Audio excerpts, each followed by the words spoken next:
結婚して分かった義母の裏の顔。優しいと思っていた義母は私を追い出そうと企む嫁いびり姑だった。そんな私は夫が浮気をしていると耳にする。私をのけ者にしていた義母はここぞと言わんばかりに私を家から追い出した。果たしていびり義母に制裁を与えることができるのか。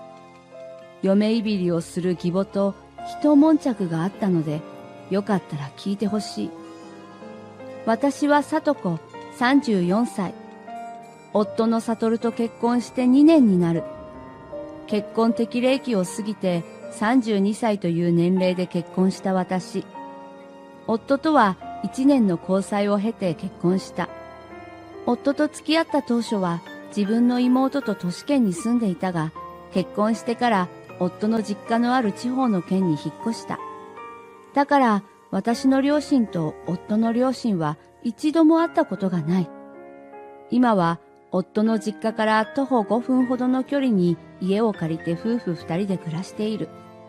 その家は義父が所有するアパートで、その一室を貸してもらっているのだ。夫とは結婚2年が過ぎた今でもとても仲が良く、運命の相手に出会えたと思う。だけど夫の悟は出張が多く、あまり家にいなかった。そんなタイミングを見計らって夫の出張中は我が家に頻繁に顔を出す義母。夫の母親である義母はいわゆる嫁いびりが大好きな姑だった。いつになったら孫を産むの？女の寿命は短いのよ。あなたもあと1年くらいかしら？そうですね。悟さんともそろそろ子供を授かりたいなって話しています。そんなのんきなこと言ってないで、来年には産みなさい。それがこの家にいられる残された道よ。義母は毎日のように家に来て、後継ぎを産むようにせかしてくる。悟さんがなかなかいないことにはどうしようもできないですし、子供は授かり物ですからね。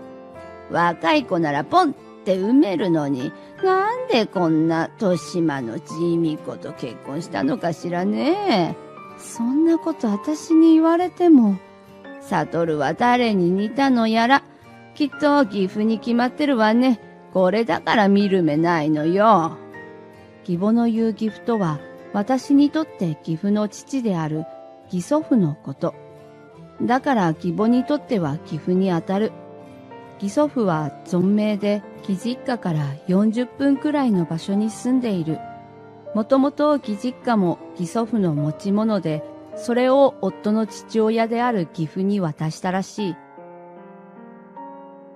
義祖父は親の反対を押し切って義祖母と結婚したと聞いたことがある。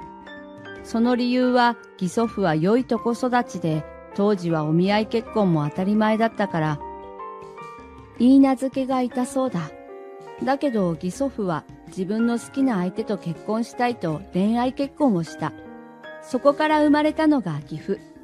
義父も柔らかな物腰でとても優しい人だ。そんな穏やかな人がなぜ義母と結婚したのだろう。過去に夫がぼそっと話した内容では、騙されたとか何とか言っていた気がする。さすがに夫側の家族のことだから、あまり質問攻めするのも気が引けて、深入りするのをやめた。義母は専業主婦で子供も自立して時間がある。私はフルリモートワークでほとんど家の中にいるから、良い暇つぶしになるのだろう。そう思って今までの義母からのいびりはなるべく流すようにしていた。来年のうちに産めないなら無理やりにでも離婚させるからね。そんなひどすぎます。離婚なんてしませんからね。私に盾つかないでちょうだい。絶対に長男を産むのよ。義母は昔ながらの考えがあるようで、長男の嫁は男児を産むべきという考え。まあその前に悟に愛想つかされないといいけどね。こんな長く家を空けるなんてことある？仕事ですから家を空けるのは仕方ないですよ。うちの夫はそんなことなかったわよ。仕事って言って、本当は女でもいたりして。義母は意味ありげに含み笑いをしていた。そんなのありえません。長期出張の間もたまに帰ってきてくれる人ですから。どうかしらねえ。まめな人間ほど怪しいって言うじゃない。もうすでに次の嫁候補がいたりして。夫と義父を比べるのはお門違いだ。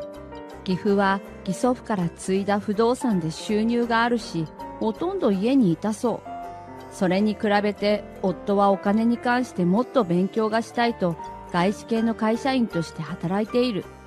だから海外出張で長く家を空けることがあるのだけれど、義母にとっては馴染みのないことなのだろう。そんな義母のいびりは続き、私は精神的にとても疲れていた。義母はもともと私に対して当たりが強かったわけではない。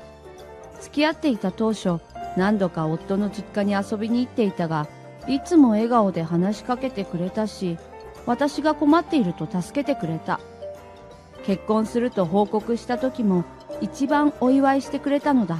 それを今振り返って考えると、その時は毎回必ず夫が一緒にいたから優しく接してくれていたのかもしれない。そんなある日のこと、いつものようにインターホンが鳴り、モニターを確認すると、案の定義母、そんな義母は我が家に満面の笑みで現れた。お母さん、今日はご機嫌ですね。ああ、わかる？だって私にとって嬉しいことがあったんだもの。嬉しいこと？息子と離婚するんですって。サトルが他の子と歩いていたそうよ。しかも若い子。新しい嫁が楽しみだわ。え？どういうこと？義母によると、夫が若い女性と買い物している姿を義母の友人が見かけたらしい。お母さんが見たわけじゃないなら誤解ですよ。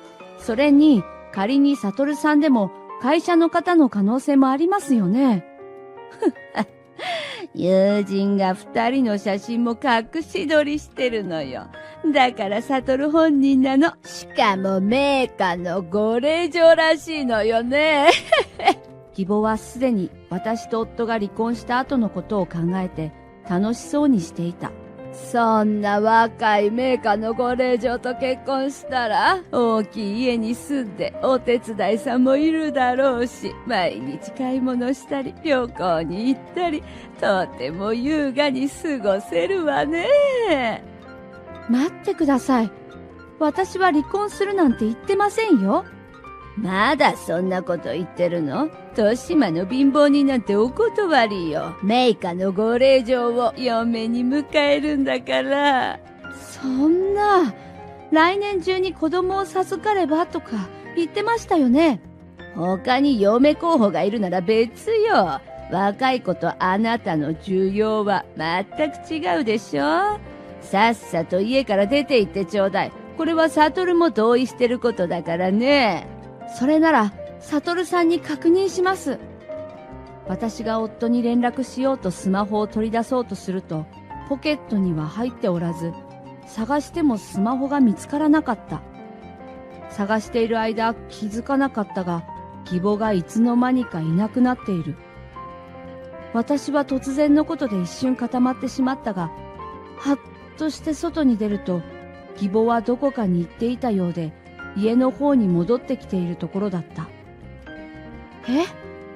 お母さん、私のスマホはどこにやったんですか？知らない。知らないわけないですよね。道路の方に出てスマホを探すもなかなか見つからない。そんな時、知らない人から声をかけられたのだが、スマホの持ち主であることの確認だった。車で踏んでしまったと申し訳なさそうに謝罪を受け、私は気にしないように伝えた。そもそもスマホを持ち出し、道路に投げやったのは義母だろう。私は義母の度が過ぎた行動に腹が立った。すぐさま家に戻ると、まだ家にいた義母。お母さん、これ見てください。画面も割れてるし、電源がつかなくなりましたよ。だから何？だから何って、お母さんのせいじゃないですか。その証拠はないんでしょ？でもスマホを持って行ったのはお母さんじゃないですか。そんなの知らないわよ。第一、この家はうちの家系の持ち物なの。あなたはもう他人なのよ。早くこの家から出て行きなさい。サトルさんが帰ってきて話し合うまで帰りません。そうやって居座る気なら、今まで安くしていた分の家賃を払いなさい。2年間分だから120万一括で払えるならいてもいいわよ。そんなの理不尽じゃないですか。払えるの？ねえ、払えるの？あんたみたいな貧乏人に払えるわけないわよね。義母の失礼な態度に私は我慢の限界だった。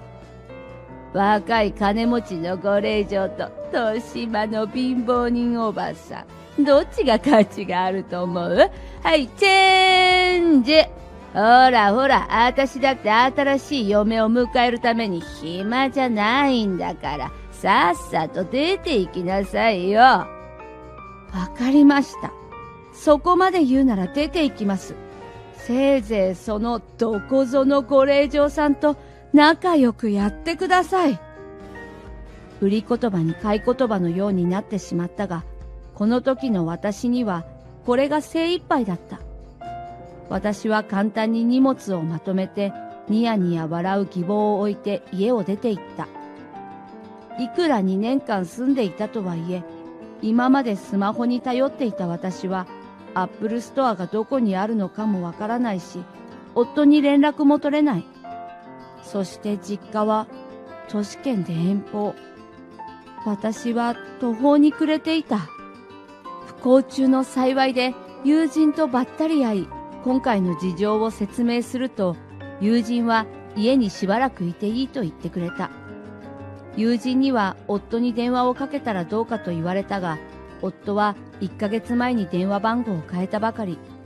番号を覚えておらず、夫に連絡を入れることはできなかった。友人が代わりに iPhone の修理を予約してくれて、Apple ストアの予約が取れたのだけど、その予約を取れたのは、夫が出張から帰ってくる予定の2日後。夫はあと2日で帰ってくる予定だったが、義母が言うにはもうすでに帰ってきてるらしい。私には連絡もなく、他の女性と歩いていた夫。夫を信じたい気持ちはあったけど、考えれば考えるほど悪い方に考えてしまい、私は心の奥底でとてもショックを受けていた。それから2日が過ぎ、私はリモートワークで仕事をしながら今後のことに関して考えていた。のんびりしすぎじゃないかと思うだろうが、今まで毎日のように義母にいびられて精神的に参っていた。だから今の時間をゆっくり過ごしたいとも思い始めている。もちろん夫のことは大切だけど、義母と離れられる今が何よりとても幸せだった。夫には義母のことを相談したことはない。それは夫に心配かけたり、夫の母親を悪く言うことが嫌だったのはもちろんだけど、何より今までのいびりは嫁姑問題でよく上がるものばかりだったから大したものではなかったし、現実の嫁姑はこんなものだろうと流していた。だけど夫の浮気や義母が新しい嫁を喜んでいて離婚を求めているとなると話は別だ。これまでのいびりも相まって怒りは収まらない。イライラを抱えながら仕事をしていると友人が帰ってきた。お帰りなさい。私がリビングから玄関を覗くと怖い顔をした夫がいた。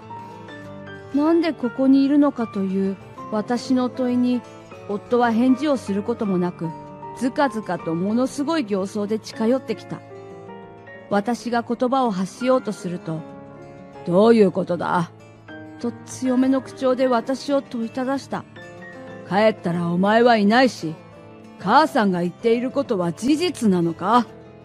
夫が言っていることがよくわからなかった私は、何のことか聞き返すと、どうやら義母は私が浮気して出て行ったと夫に話したらしい。何言ってるの？私は他の若い令嬢とやらを嫁に迎え入れるから出て行けって言われたんだけど。そんなわけないだろ。なんで出張から帰ってきたらそんな話になってるんだよ。冷静になって夫としばらく話したのだが、夫自身は浮気を否定した。私も疑っているというよりは、それが事実ならショックだと受け止めていたし、夫が違うというのなら違うのだろう。事情を聞くと仕事が早く終わり、2日間切り上げて帰れることになったそう。それを分かっていて、サプライズのために何も連絡しなかったらしい。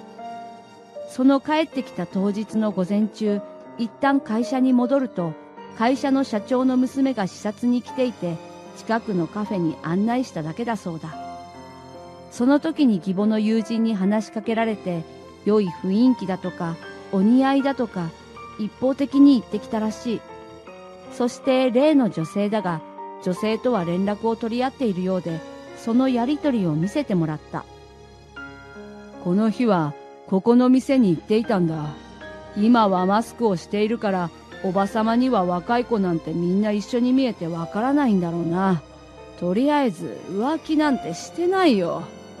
そうだったのね。少しでも疑ってしまってごめんなさい。けど今回お母さんと離れて分かったの。私はお母さんともう一緒にはいられない。私はこれまで受けてきた義母からの嫁いびりを話した。すると激怒している夫。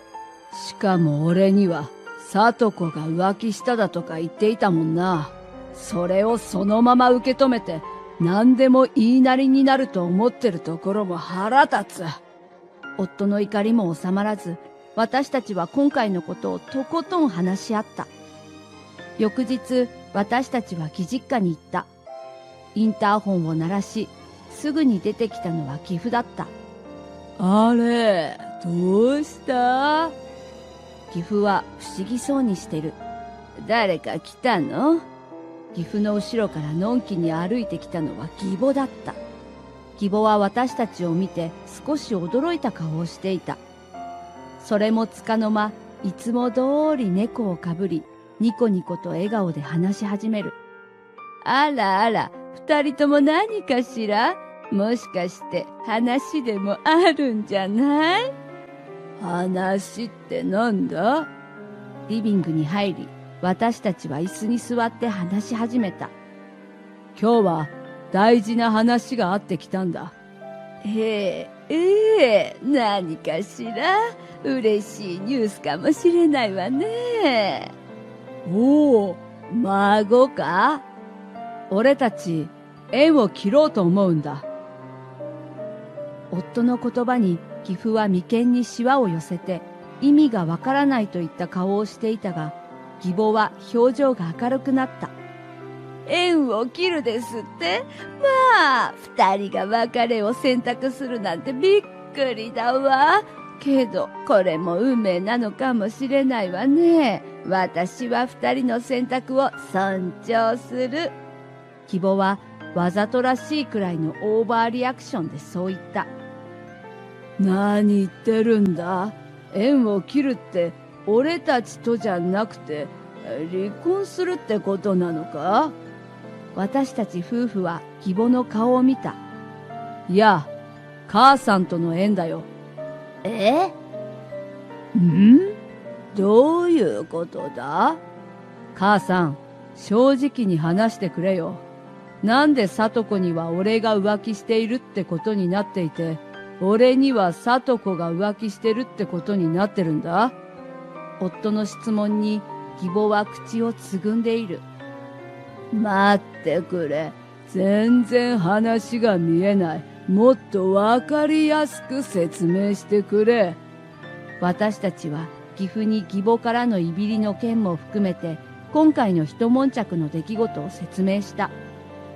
だから縁を切るって聞いて、離婚ってすぐに理解できたのか。しかも母さんは俺たちに見えないところで聡子さんをいびっていて、さらには嘘をついて二人を別れさせようとしたってことか？そういうことだね。待ってよ。嘘じゃないわ。悟は日本にいるはずのない日に他の女性といたのよ。これは確かなんだから。しかも令嬢だって噂を聞いたの。そんな人を嫁にもらえば我が家も安泰よ。素敵でしょ？ああ、その人ってこの人でしょ？夫が写真を見せると、そうよそうよ。私が見せてもらった人と全く同じ人だわ。若くて可愛らしくてお金持ちだなんて、新しい嫁にベストじゃない。まあ、私の妹ですけどね。はあ？何言ってるの？そんなわけないでしょ。友人の情報によればとても高いブランド品を身につけていたらしいの。いつも部屋着みたいな服を着ているあなたとは全く違う世界で生きてるのよ。家で部屋着で過ごして何が悪いのかわかりませんけど、ブランド品を身につけたらいいってことですか？はあ？あんたみたいな貧乏人にブランド品なんて似合うわけないじゃない。絶対に信じないわよ。聡子の両親は外資系会社の社長だし、不動産もいくつか持ってたよな。そうだね。そうやって私を説得してどうにか認めてもらおうとしてるんでしょ？いや、別に認めるとかいらないけど。いっそのこと、私が婚活パーティーにでも出て、代わりに若いのでも捕まえてこようかしら。そう何度もしつこい義母に、いい加減にしろと普段は穏やかな義父が怒った。家柄とか年齢とかそんなのは関係ない。悟が愛している相手と結婚して生活しているんだ。お前が口を出すことじゃない。でも、若い子ならもう子供も授かってたのかもしれないのに。それで、私からご報告があります。今、妊娠16週目なんです。私の報告に義母は目を見開いた。何も聞いてないんだけど。安定期に入ったら報告しようと思って、今まで黙っていたんです。おー、そうなのか。おめでとう。初孫を嬉しく思うよ。やだ、早く言ってよ。それで、性別はどっちなの？どちらでしょうね。なんだ、まだ分かってないの？そしたらやっぱり女の子じゃない？男の子を産むことはできなかったのね。年齢的にもこれが最後かしら。期待して損したわ。本当にお前ってやつは。聡子さん、性別なんて関係ないんだよ。男の子でも女の子でもうちの可愛い孫だ。もちろんです。お父さん、ありがとうございます。まあ、聡子はどちらでしょうねって言っただけで、女の子とは言ってないけどな。今のところ男の子らしい。俺も性別は昨日聞いたばかりなんだ。そうか。必要なものを買わなきゃな。ちょっと。なんでそう言わないの？体調は？つわりは大丈夫？お腹は張ったりしない？食べたいものは？母さん、いい加減にしてくれよ。そうやって態度をコロコロ変えて恥ずかしくないのか？妊婦にとってストレスが良くないのは一番わかってるはずだろ？ああ、そうよね。聡子さん、今までごめんなさい。許してくれるわよね。義母は私が子供を授かり、そして性別が男の子だと分かった途端、態度が一変した。許すも何も、もう縁を切るのだから関係ないですよね。なんですって？聡子のお父さんが経営を学びながら自分の下で働かないかって言ってくれたんだ。外資系企業だし自分の役にも立つと思う。だから聡子の実家の近くで暮らすよ。夫は義父をまっすぐ見てそう話した。ちょっと、そんなの許さないわよ。長男が実家から離れるなんて許すもんですか。母さんの許しなんて求めてない。口出さないでくれ。お前は今までの聡子さんへの仕打ちを反省するべきだ。はあ？なんで私が反省しなくちゃいけないの？今までのことだって事実を言ってただけよ。君がそんな人間だったなんて見損なったよ。俺たちと縁もここまでだな。ここまでってどういうこと？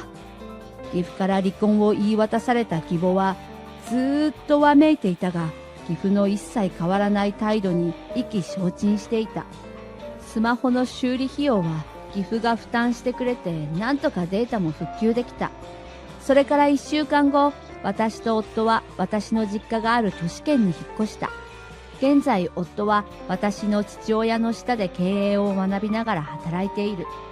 義母に関しては、あなたがいいとこのお嬢さんだったなんて知らなかったの。今までのことはごめんなさい。だから電話に出て、孫にだって会わせてくれるわよね。としつこく連絡してくるから無視をしていると、そもそも黙ってたあなたが悪いんじゃない？離婚だってあんたのせいなのよ。責任取って今後の私の面倒を見なさい。なんて相変わらずな態度の義母を見かねて、私は義母からの連絡をブロック。今まで私で暇つぶしをしたりストレス発散していた義母は、私との連絡が遮断されたことで怒り狂い暴れていたそうだ。